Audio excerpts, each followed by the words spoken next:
Если он не выключится раньше, конечно.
Good afternoon. We welcome you on board of our boat, which is a part of the Pangardenia projects done especially for the Arс Электроника.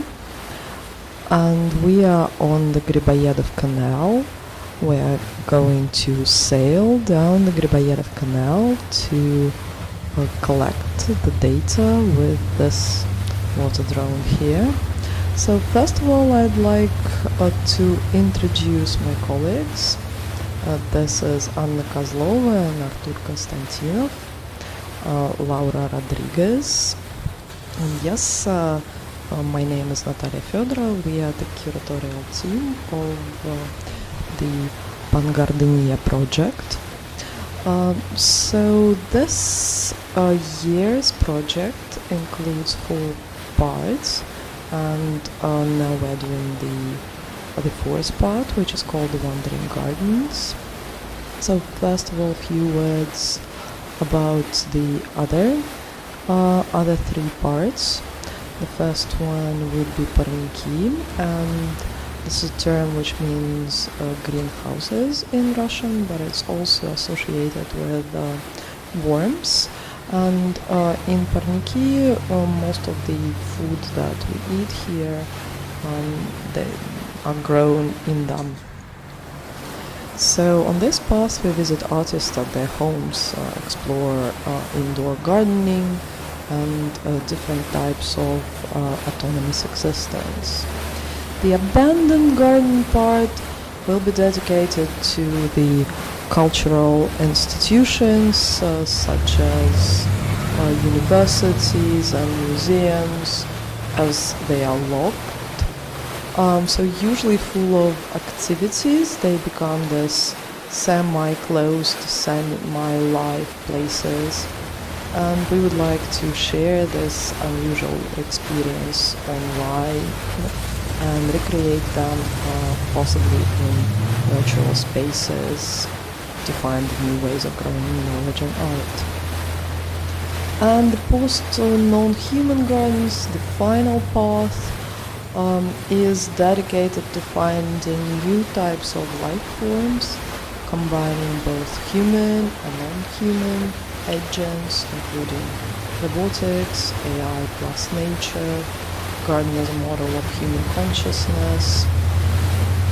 So now we are at the wandering garden parts, and even on this trip you see that water is something that shapes and constructs the city of St. Petersburg, and it also determines its climate, color scheme, street system, and architecture.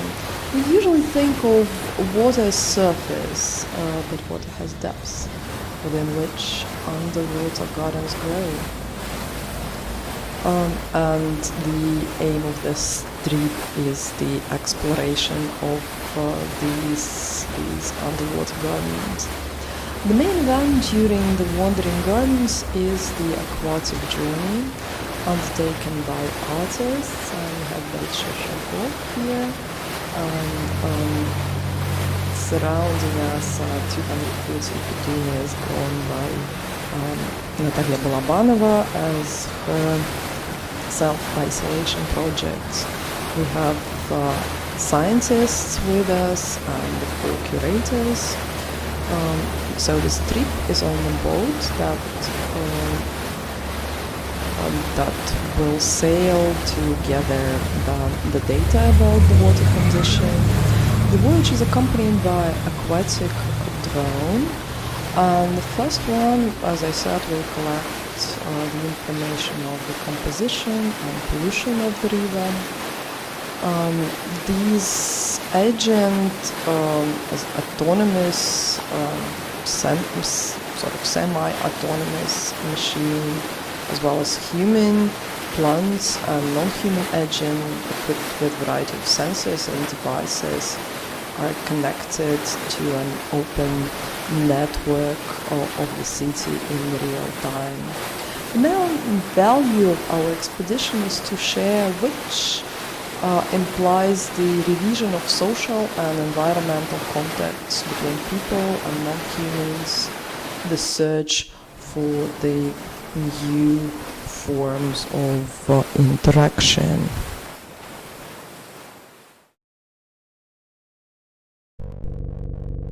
Petunia's manifesto term and condition.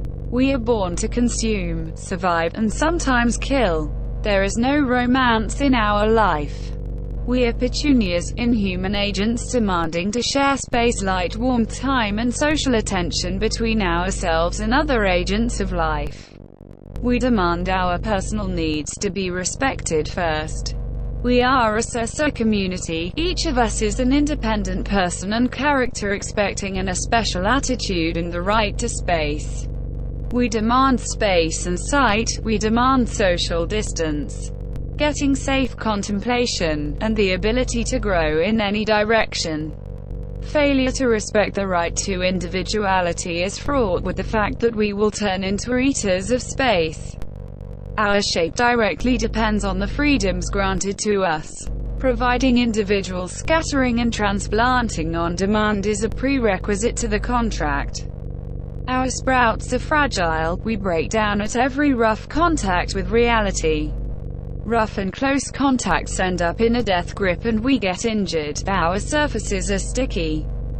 Conditions fulfillment, never to bring 2 petunias to an unsafe distance, guarantees our body's safety. Our flowers are thin and delicate. Their nature does not tolerate rain and wind. Besides, they serve to decorate for a limited time, and it is under the agreement it must to the allocation of a period for contemplation and aesthetic pleasure. Valid flowering requires compliance with the requirements of climatic conditions. If it is necessary, you undertake to move the pots to a more illuminated place. Each time a similar light opportunity is provided. We do not give flowers under unfulfilled conditions of necessary existence. We will not bloom and we will mutate. Failure to fulfill the conditions and our requirements leads to the fact that we become monsters and intend to grow our roots and trunks as trees do, in order to be able to withstand inappropriate and non-compliant conditions and to survive. We will become an army, and later we will become an impenetrable forest, a local ecosystem as a protective shield. Your participation in coexistence is subject to the terms and conditions set above.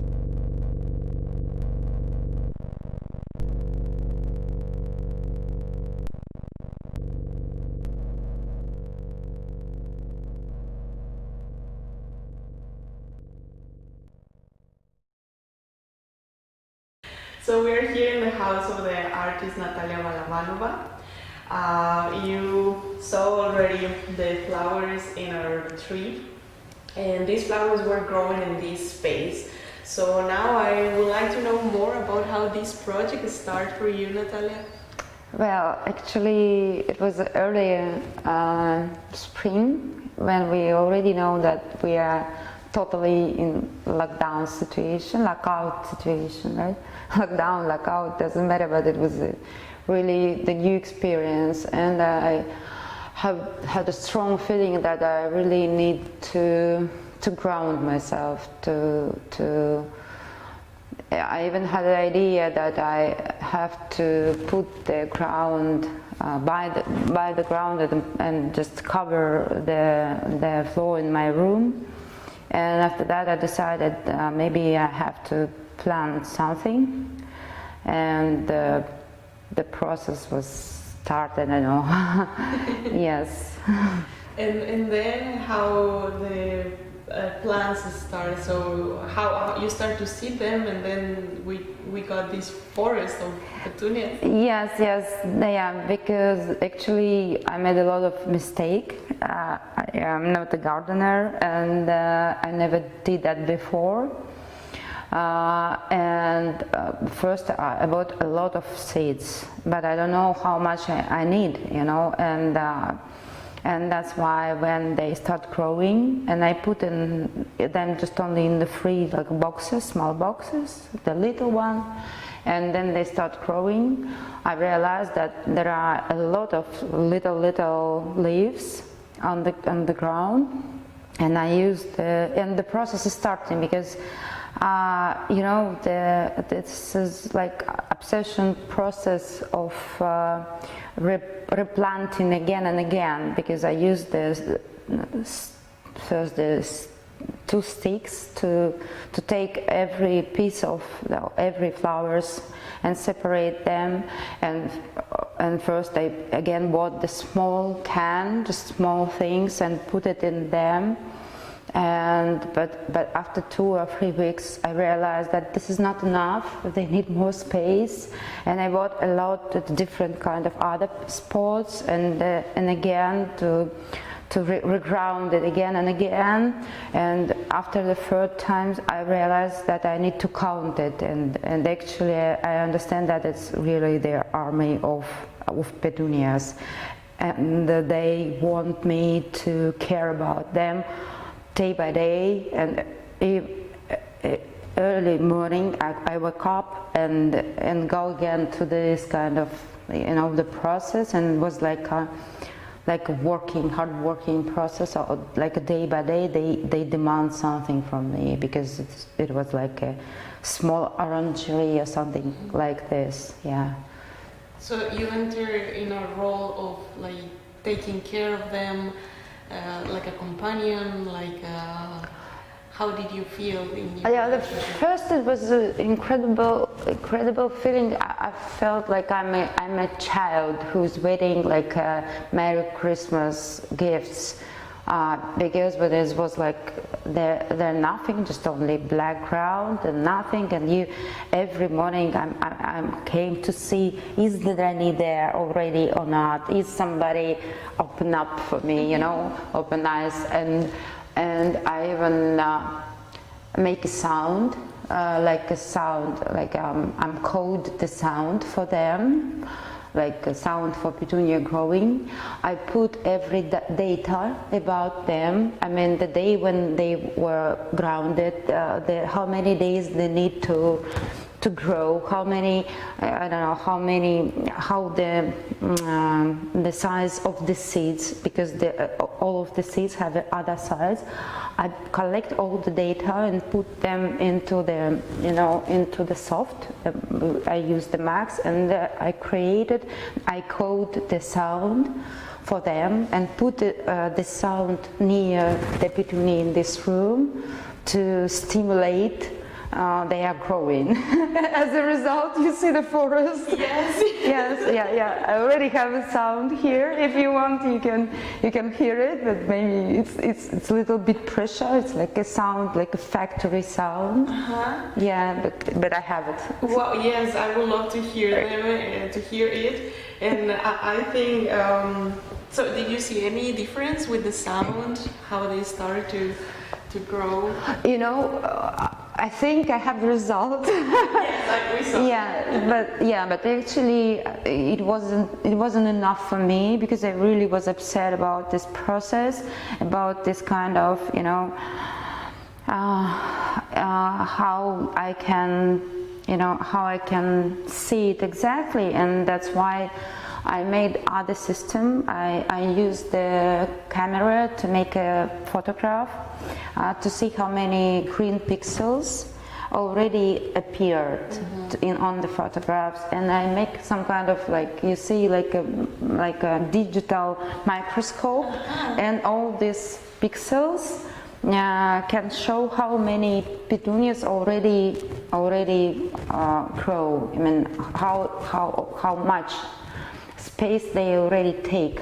And that's why it was an installation after 2 months in this room with the petunia, when this kind of like a green screen things grab the space.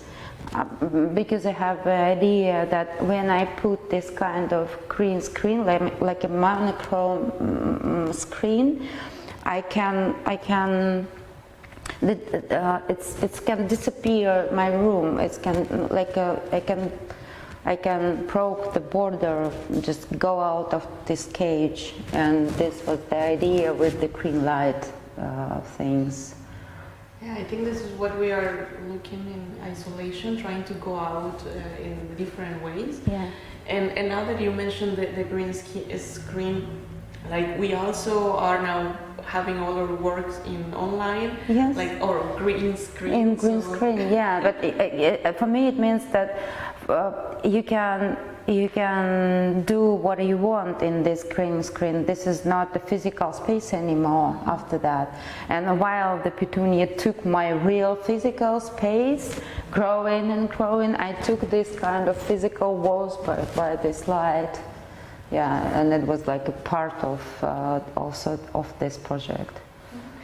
And the day we were taking the petunias, you mentioned some interesting observations of how they grow, not like typical petunias. Can you share this experience? Yeah. It was really strange. Everything about them, everything. It was totally opposite of my expectation, as I said. Well, the first, these guys really need space and distance between. They are like a so-so community for me. I mean, they do not like each other. They want to be separated. They behave like independent person. They don't want to share anything with the others. And it was, for me, it was a little bit like, I have to make this process for them much more comfortable. That's why I replaned, and that's why I reground it again and again. But there are other things about them that they really changed the shape because of this kind of light and space. But anyway, for so much flowers I have, and I know I couldn't provide them the condition that really want, and the light, the sun, everything. And actually, what they did to me, they became became a monster. They wanted to grow out more, to have a big leaves, to have big, I don't know, everything was really big, and they didn't want to give me the flowers. And as a result, I'm an artist, and I make an augmented reality program and just go through the petunia to add them these flowers. Yes, because I really feel that I need something from them. I need something, but they growing, and they really behave like they are, I don't know, trees, but not the flowers anymore. Well, I'm also interested to see if you have this documentation or pictures of the flowers. Yes, of course, I have. And I actually can share with you this small application, and you also can put the petunia everywhere you want. Oh, that would be yes, exactly. Yeah. Okay, and did you feel this? The need of being grounded, was it satisfied after all this process? Yes, you know, I think it helps me that I even can imagine, because it helps me and it helped me, because, you know, I think the main things that I have, I was working, you know, day by day. I have something to do with, I have something to care about, and I have some process, like anyway, I did some kind of research of this, and it's grabbed me, it took my artistic, because I know many of the artists was in this kind of frustration situation, but through the Petunia, they helped me survive, I think, yes, somehow, you know. And that's why, of course, as a result, they become more that I am. I even don't know what I should to do with all of these things, all of this stuff. They took everything from me, but anyway, it helps. I don't know even what I can do without them. So it was kind of a bi-directional relationship. So. Yes, of course. Yeah, it was like. Yeah, they give me a lot. I think they gave me the situation that I can finish now. I mean, not just only they wasn't just a flower for me. They were my coexisters. They were my participant. Yes. Like this, we were like a team. But it's not like a team, you know. I think we have a lot of struggle with each other. For example, I remember the time when I had to leave the house for 2 days. I have a small trip, and there's nobody to feed them, to give them the water, and it was like you all the time thinking about how you will continue in this care process.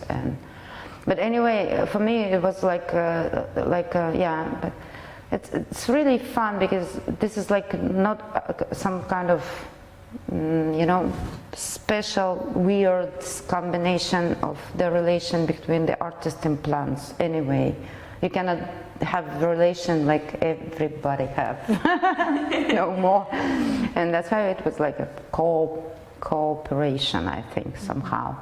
They give me, they give me the knowledge. They give me this kind of things, and that's why, you know, I already told you that I made this kind of Petunia's manifesto today, because like I feel, I think I feel them really good, and I know what kind of term and condition it can be with this. And like there is a lot of philosophies done a hard way about the species companion and so on, but it's not the same to read that when you really live with them. And when I came here and we started taking them, I also felt like I'm not taking just plants, it's more like a subject. Yes, of course. That's why you call them really good. I mean, you call them medium. The Petunia was my medium, but not just medium to work with, but the medium through I live this, you know, through the not the process, through this coexistence. Yeah, but yeah. And how do you perceive now the space without the petunias? Well, actually, it was like, you know, it's I can't say that I want to say that, but anyway, it's somehow then you have somebody that what you have to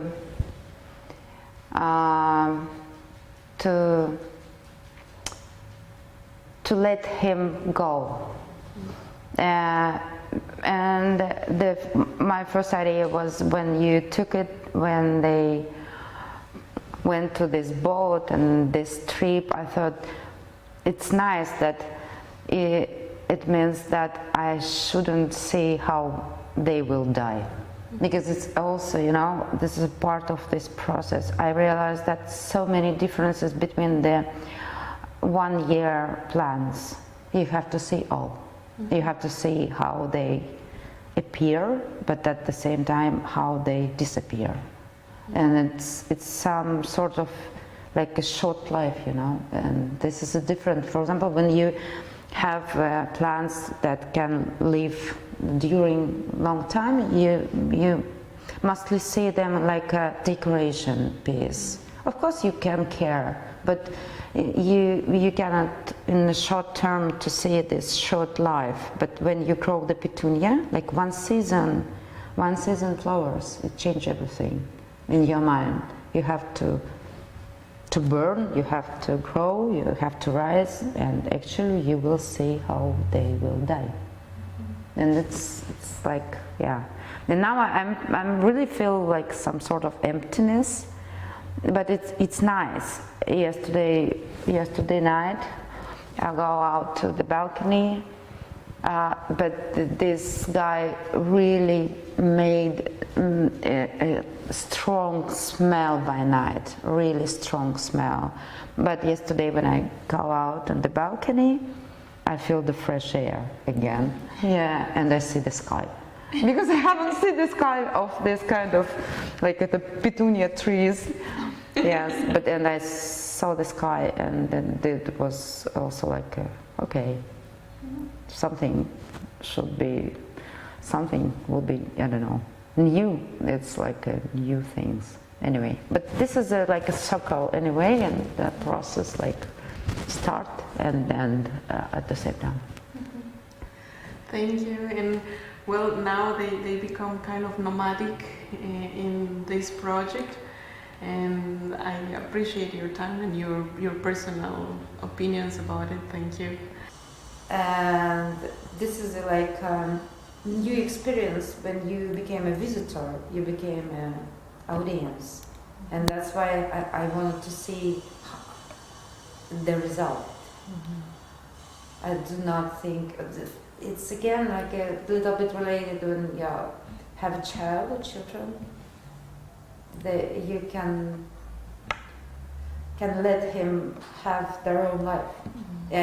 You see, I haven't even asked you where is it. Yes. Yeah, I prefer to have this question in my imagination. Great. You know? Yeah, it was a question, should I ask or not? Should I care again or not? And I prefer not to care. Just take it as it is. And if somebody asks you, please take this in your bag, you will decide what to do with that. You know, it's like a different, it's like other level of relation. It's funny. I think so. That's what, yeah. It's like I don't know, delegate somebody something.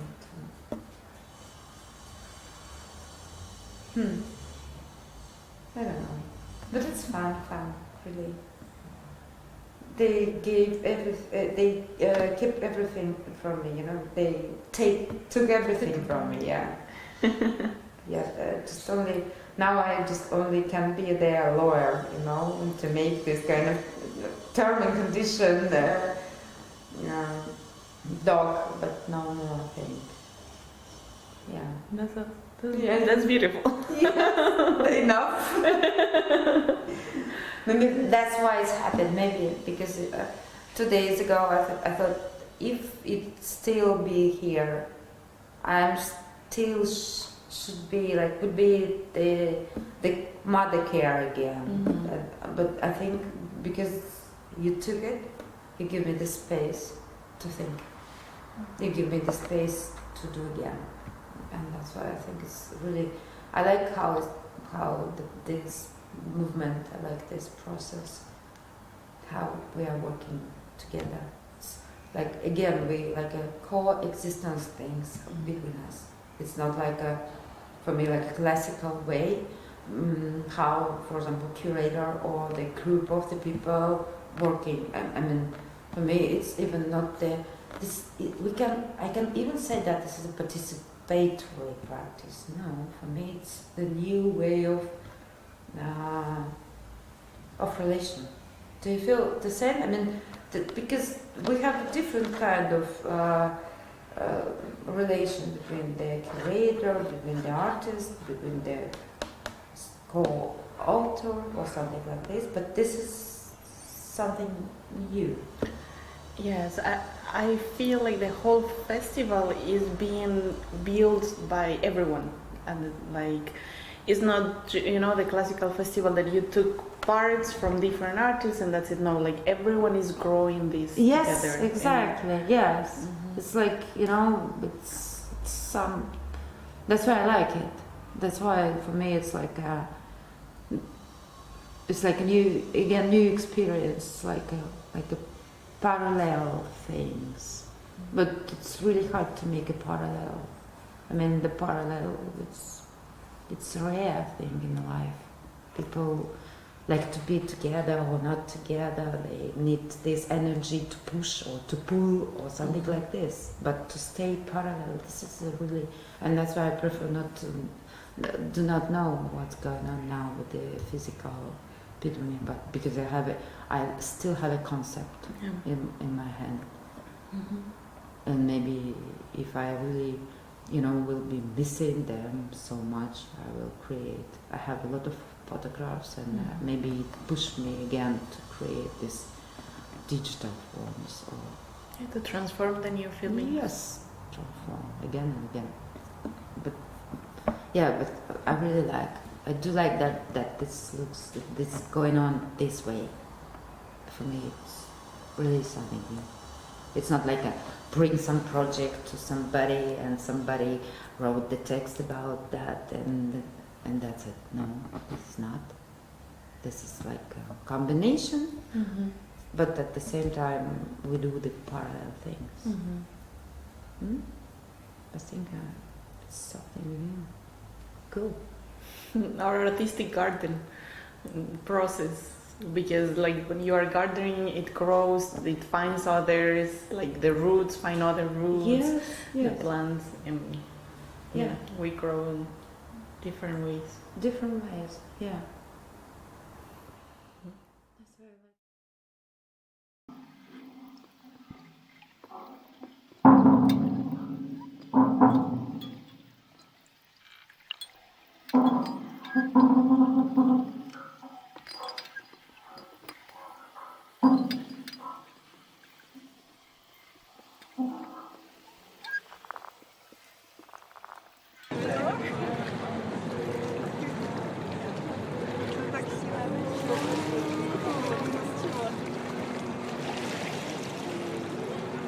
В 2012 году кинули последний камушек, теперь они все остались.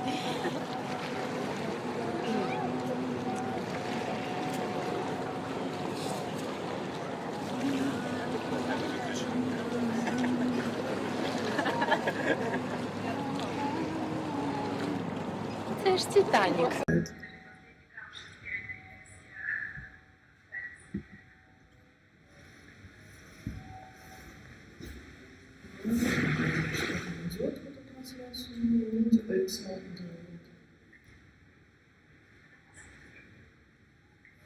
Oh, there you go. Finally, we are finally here. We are finally here. You probably can't believe it, but we are finally here. Hello again.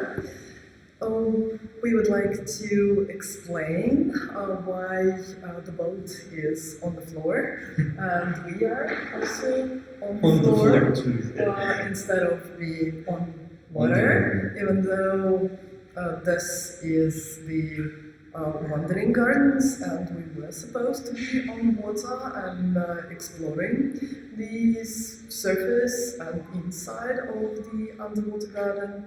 However, the water has its affordances, let's put it that way, and there was a terrible storm yesterday. And the water level rose, and since the water level rose, we were not allowed to go on water. So we remain on land, remain wanting to go on water.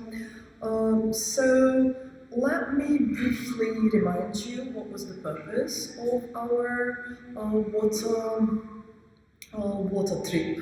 So the purpose of it was launching or relaunching, launching within the framework of Arс Электроника, this water drone, that is done here in the demo.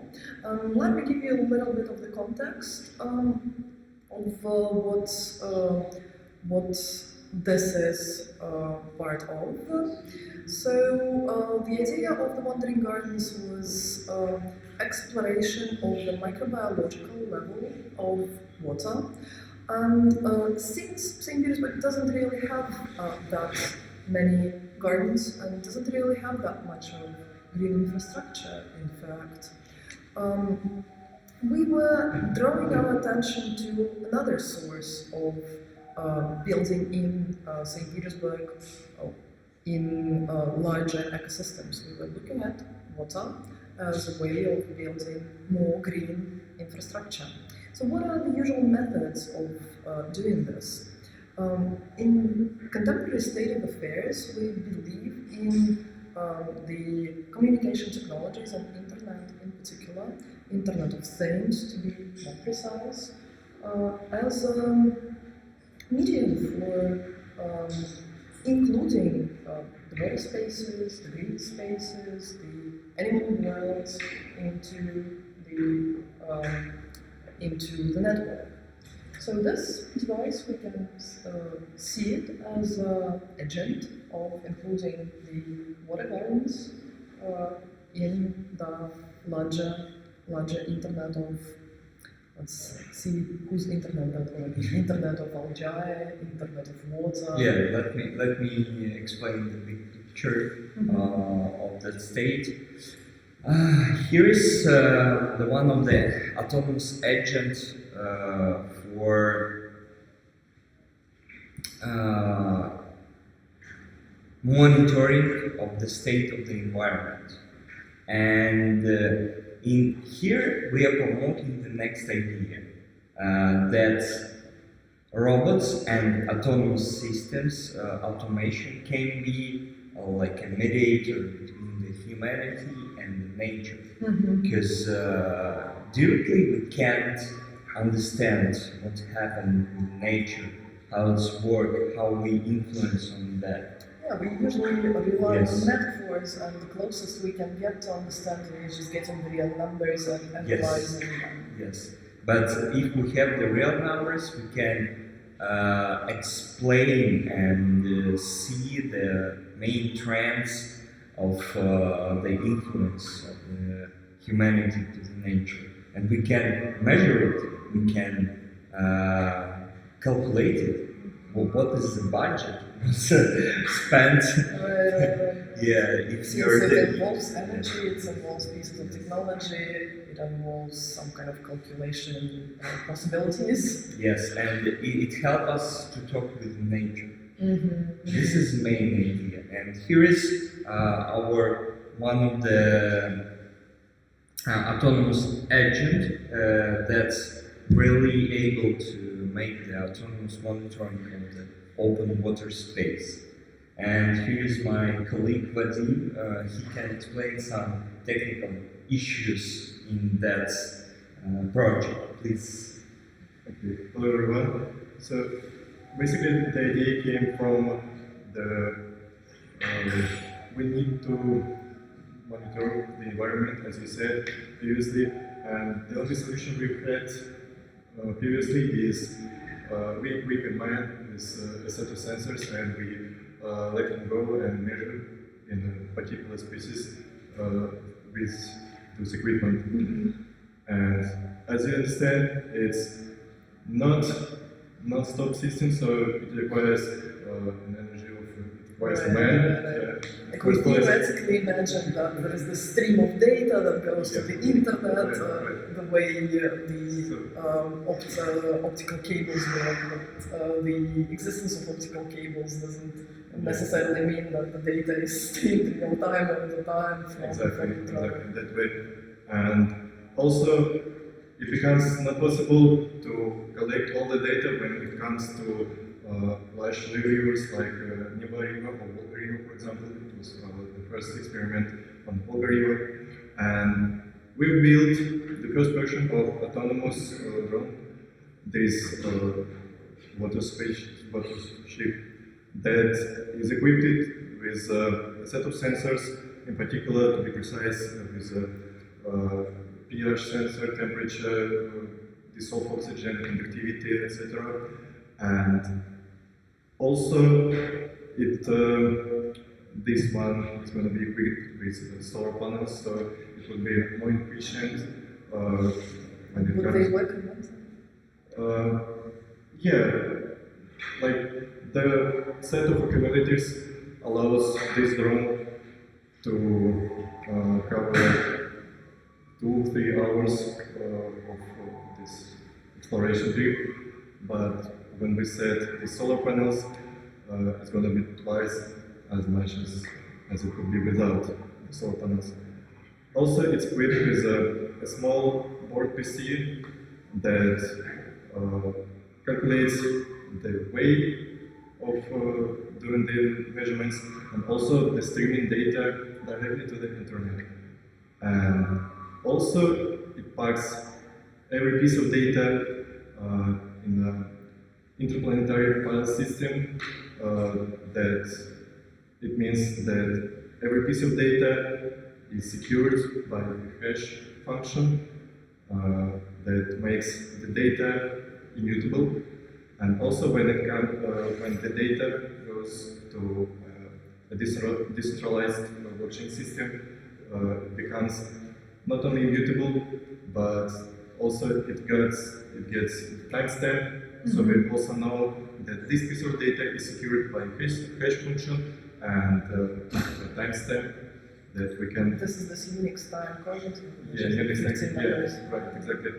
And we can rely on this data, and we can be sure that they will not corrupted, they will not replaced by another data. So this autonomous drone makes measurements through all the field, let's say, all the river. Also, it secures the data, and it can work like for more than a human being could work on the water, collecting data. Let's say basically non-stop if we have a few or several like this. So, and what is happening with the information you already said that is streamed to the internet? Where exactly is it streamed to the internet? He was saying about the interplanetary system. So, does this drone has a website, and can I watch what's happening with the? Well, I know this one, but theoretically, is this the plan? Would there be a space? In the ideal world, in 5 years' time, would there be a space where it's already exists, but it's not working like in that way. Yeah, that's why I'm asking. No, the difference between our current internet and the web 3.0 that is going to replace our current internet is a decentralized nature of the internet. It means it was initially planned to be decentralized, but right? It means that there is no single endpoint we connect to and stream data to. But that was the idea of Twitter. That never happened. What do you mean? Well, he was explaining the internet as Initially, of course, the initial idea was like that. But technically, on the first steps, we can see that it was impossible to organize it without any control points. But right now, the idea of the Web 3.0 is that we finally going to be able to. Yes, that everybody in the internet can be not only the user but also the server. Yes. So basically, this drone is going to be a server. Is that what you're saying? Client and put it simply, it's going to be a node in a distributed internet. So instead of connecting to one particular server, it's going to find all the nearest peers, all the nearest nodes, and instead of endpoint, we have channels. So we do not send data directly to a server, we send data to a channel, and this channel, every other node is able to subscribe to and read data from the channel, or send data to the channel. So it's like a highway for Yeah. So, this is a naive question, but still, so when do you think it can be possible to do this? So basically, the Internet of Things requires Web 3.0. Otherwise, it is speculation. It does not require, but it's going to be more perfect with 3.0. And it's already happening. So we have one giant, actually a few giants like AWS or Microsoft Azure that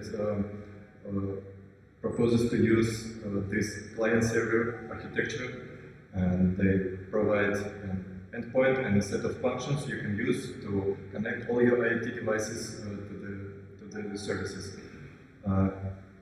In our way, instead of having this architecture, we provide some infrastructure to connect your IoT services, these channels, those nodes, and this interplanetary file system plus blockchain registry, they provide what would be a database in the Web 2.0.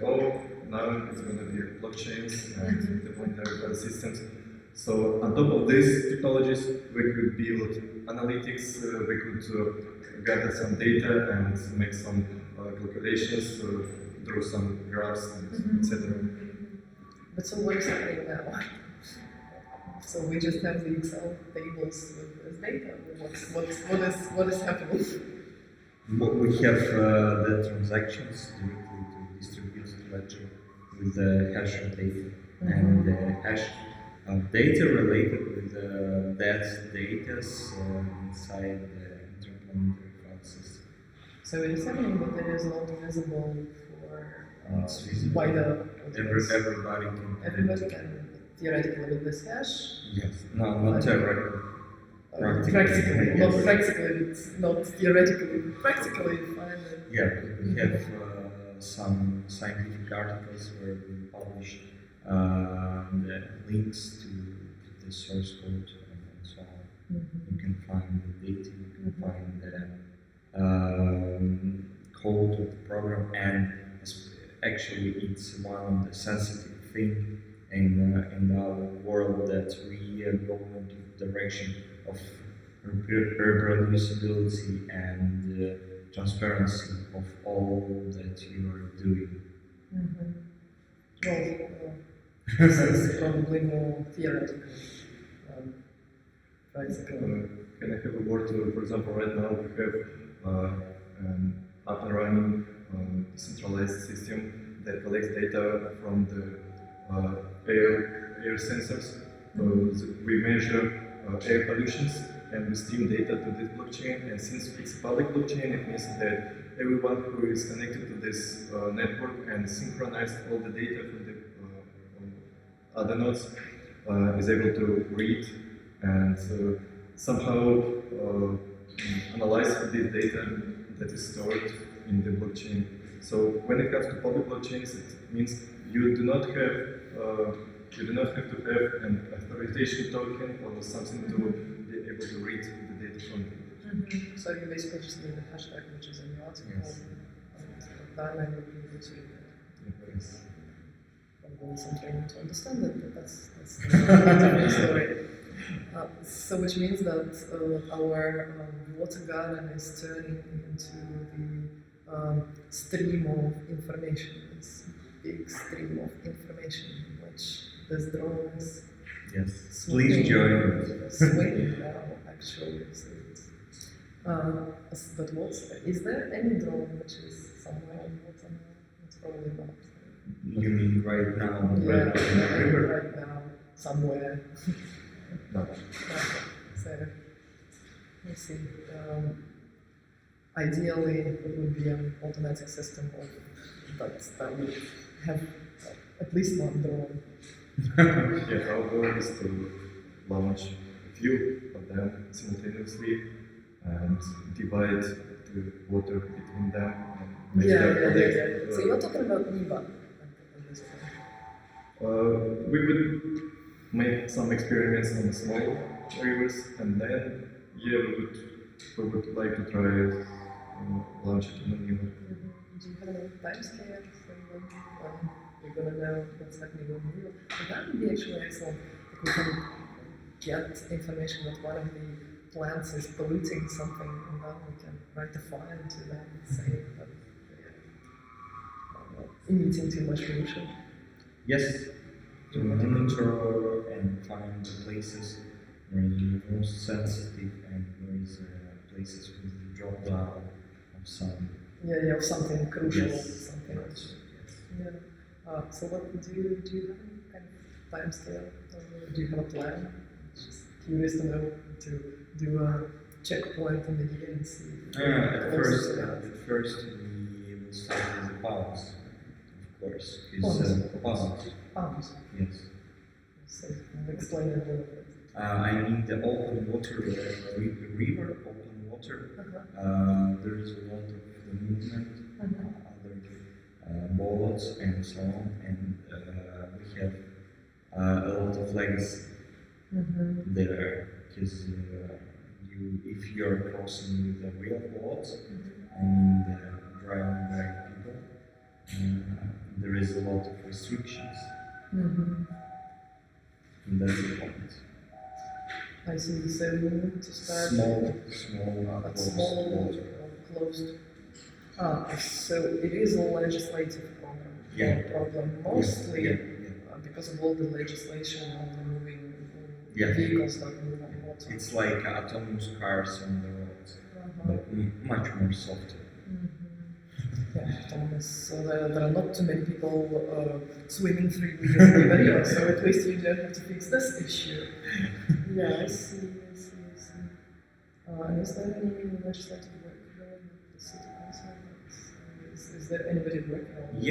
Yes. In Sankt Petersburg there is a lot of work that's happening right now for this task. They are trying to create the specific center certification, and there is out of scope. We in this stage we don't care about, because we don't need to swim directly at river. We can find the nearest places and the condition of water will be the same. That's the point. Okay, tell me a little bit about the air. So what is happening with the air drones that you are working on, and how, because this is another legislative system. Air is not neutral, right? So the drone cannot fly everywhere. At this point, we currently do not work on the drone with the air sensors. Instead, we switch to the sensors set on our homes in the university, and we would like to build a decentralized citizen network of sensors that measure air pollutions and stream data to these channels. And we already had this map that collects data from the channel and prints it on a map with the GPS coordinate and measurements. So is that public? Yeah, it is public, and the site is working, and the blockchain is working also. It's been launching for like 7 or 8 months, I think, right now, and we're gonna continue it until the end of the year, and then collect all the data we've submitted to the blockchain and make some research and article. I see. So what you're saying that you don't actually need a drone, you need a system of sensors, of static sensors.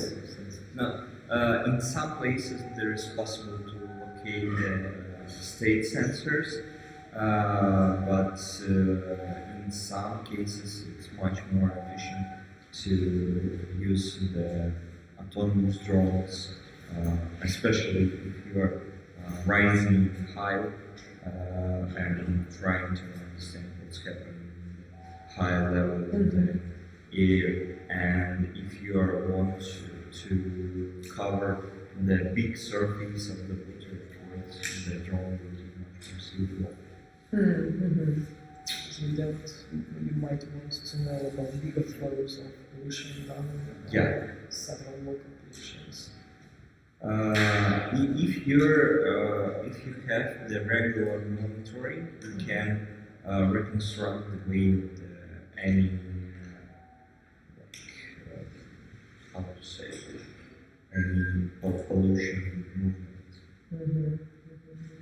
I see. So is there any perspective of the state in doing this work, being invested in this work, organizing this work? This sounds like something that the state should be doing.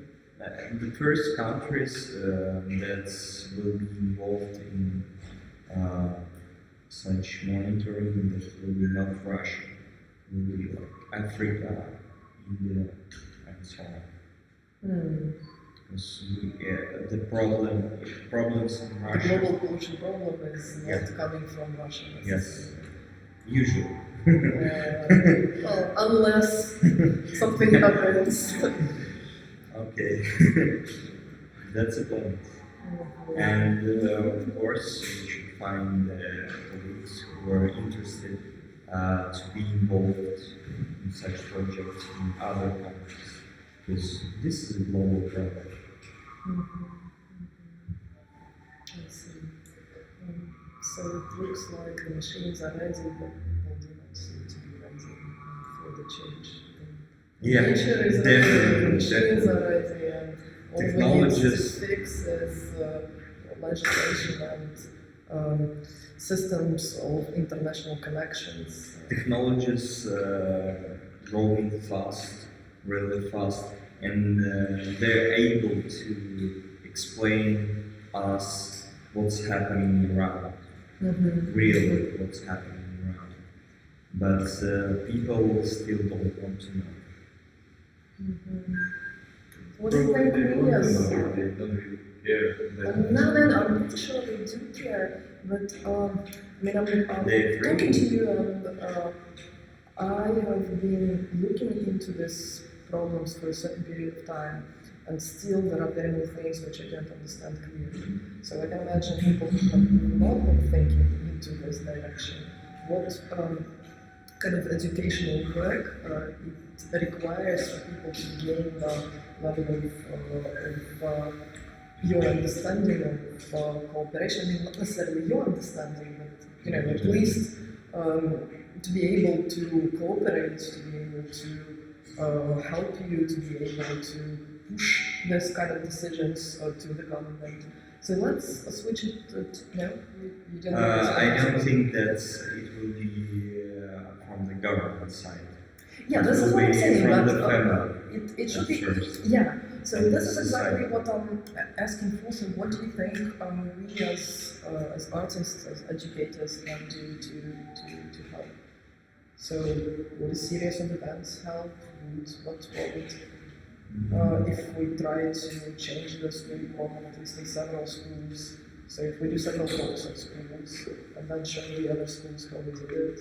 So would that be, so should we start with children? Should we start with students? And we have access to, here at the Polish University, we have access to at least 2,000 people every year. And if we change the perception of 2,000 people, that should make, so do you think this will help? And what do you think will help?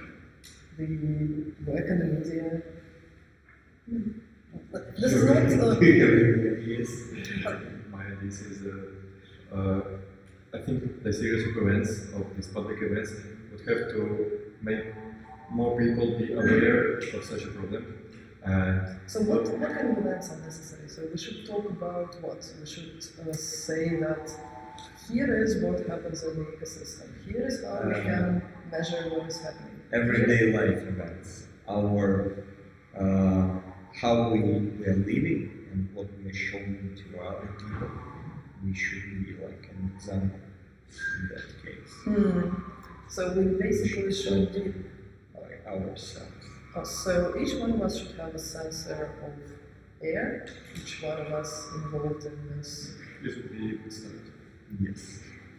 If everybody will write the So what do posts to interact, to social media, to interact with the other people about this. Okay, so what can I do with water?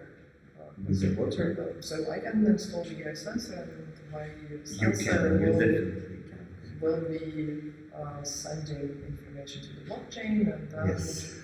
well, I mean, there's not much I personally can do, but this is something. This is one of the options, but at first we should start to talk about the problems. Because right now there is only like single voices. Oh, there is a problem. Here is the problem, but the most part is silent, keeping silent. Well, I see. So I understand that we're doing something very correct. Yes. Let's start this conversation and try to create artwork which is based on this data. And this is another way of, well, at least this is the tool that we have. Everybody So should. basically we need to increase the use of this data, increase the awareness of its existence, and increase the circulation of this data. That should be an action plan, at the beginning of an action plan. Yes.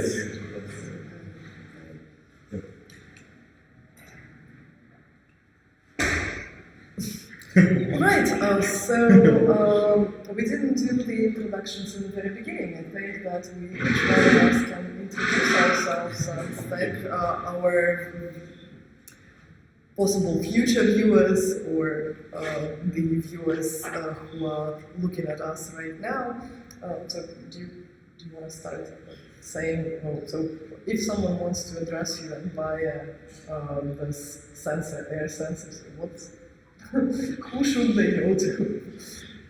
Okay, I think my name is Vadim Manenko. I'm an IT and robotics engineer. Currently, I'm also a PhD student in the university. And if you're looking for some information regarding these IoT devices or how to install a sensor, you could find some information on wiki.robonomics.network, or you can find my address at robonomics.network website also.